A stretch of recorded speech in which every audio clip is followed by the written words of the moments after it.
So that's a nice concept. Have any of you used clickers in your class? How have y'all used those? Use it for quizzing them. Like, did they watch the lecture? Have they talked about it? Use it for polling them. How are they liking the course format? Do they want to opt out of the team-based learning? That kind of stuff. So mostly quizzes and polling so far. And that's great because it gives you a sense of where they are and how they're understanding what you're saying. Prepared questions, and then some, if I'm not sure if they're understanding, then I'll write in the question and throw up there. Yeah, and then revisit the topic. And so that's interactive because I'm amazed so often sometimes at how we stand up and we talk without, and some of us, it's a protection mechanism. You know, I'm up here, I'm delivering the material, and I'm hoping you're getting it, but I don't really want to know if you are or not because I've got this script that I've got to go by. And, you know, some of us do that, and I've been guilty of that. But the clickers really help us to get into their minds and how they're doing. The question of the day, maybe at the end of the lecture, we say this is the question and just write about it for about a minute and just give it to us so that we know how they're doing. And then cooperative problem solving. You know, we could ask them to actually take 15 minutes or so and solve a problem related to what we're doing. If we ask them to go ahead and apply that knowledge, it's going to stick, it's going to be transferable, and they're going to remember it. So how can we translate those sorts of things to online teaching and learning?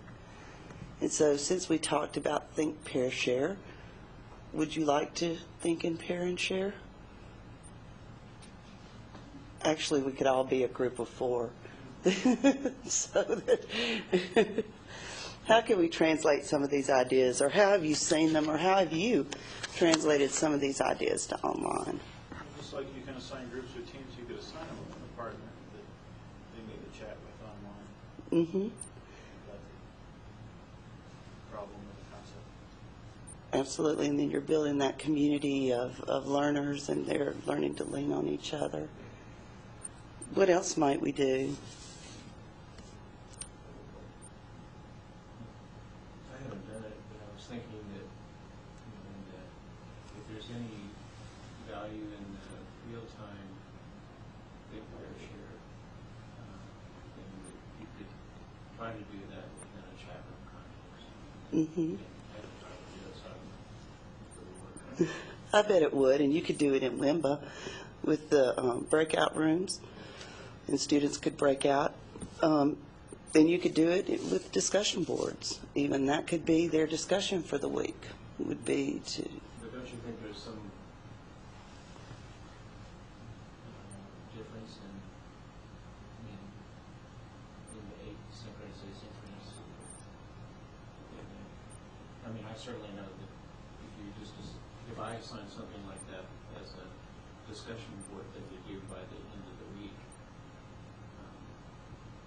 it wouldn't be the same learning experience as if you were interacting or requiring them to interact in real time within a much more compressed time. I think it's about different types of learners. I think for some people, the discussion board would be a more immediate and maybe a deeper experience.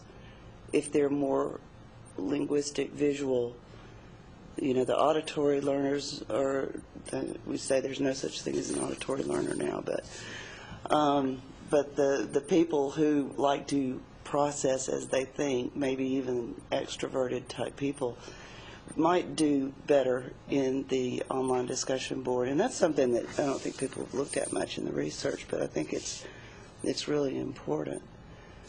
But doing it synchronously could be a really good option as long as your students are in parts of the world where they could do that. And then you could monitor it, or you could tape it.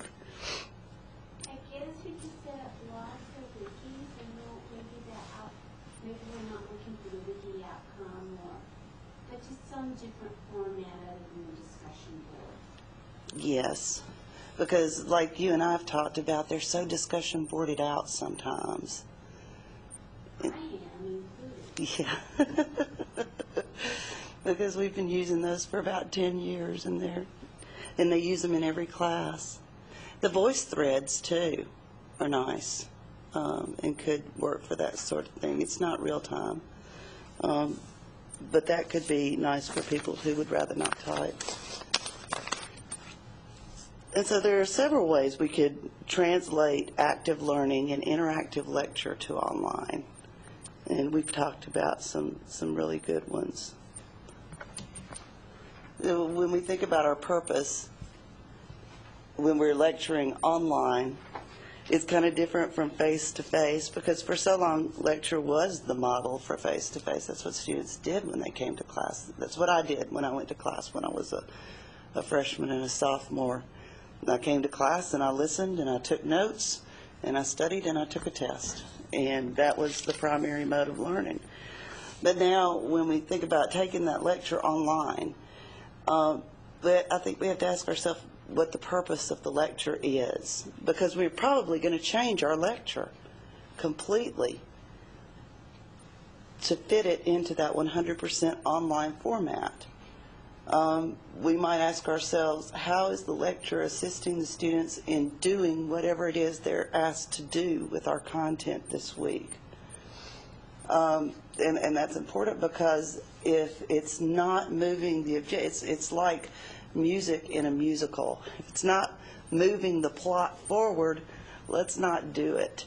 And so if the lecture is not moving student understanding forward in terms of the objective, why would we do it? Is the lecture going to raise more questions than it answers? Have you ever given a lecture that raises more questions than it answers? For them, I'm sure. So if that's going to happen, then, how are we going to handle the questions? And if it's raising more questions than it's answering, is the lecture really the most appropriate format for online, since our students are at a distance? And maybe looking at the questions it raises are part of what you do in your activities. I had a professor once who asked whether you could teach more than you knew. Now, that raises questions like 100 questions. And so, maybe that's something you just want to actually discuss in the class. And then, is it being delivered in a way that it can be immediately applied by the learner? Because that's what we want. We want to give them the information and then let them use it. Give it to them and let them use it. To a certain extent, Lila, we don't want them using it on live patients, probably. But we want them to use it in some way. And then the student resistance. And there's actually a link to an article about this. And this is anybody who is taught using active learning in your face-to-face classroom, you have come across this. Because it's different from what they're used to. And so they get upset. And they say stuff like, okay, I didn't pay to come into this classroom and have you make me think about stuff. I want you to tell me what you know. And they're going to say, I can't do this because I don't know what it means. You want me to actually take this information and apply it and tell you what I think. I don't know. I'm the student. I'm not supposed to do that. What if you take points off because I make a mistake? And that's something that students have in the back of their mind because they're so used to that. Am I allowed to make mistakes? And if we're going to teach in an active learning manner, the answer's got to be yes. Yeah, you're allowed to make mistakes. And they're actually learning experiences. And Grant Wiggins actually says that, and I really wish this were not a raised podium, because I'd rather be down there. But Grant Wiggins actually says that two of the twin sins we have in design of our classes is that, first of all, we cover information rather than uncovering student misunderstandings. And so when students can perform and they can show us what they know, we can uncover those student misunderstandings and we can correct them rather than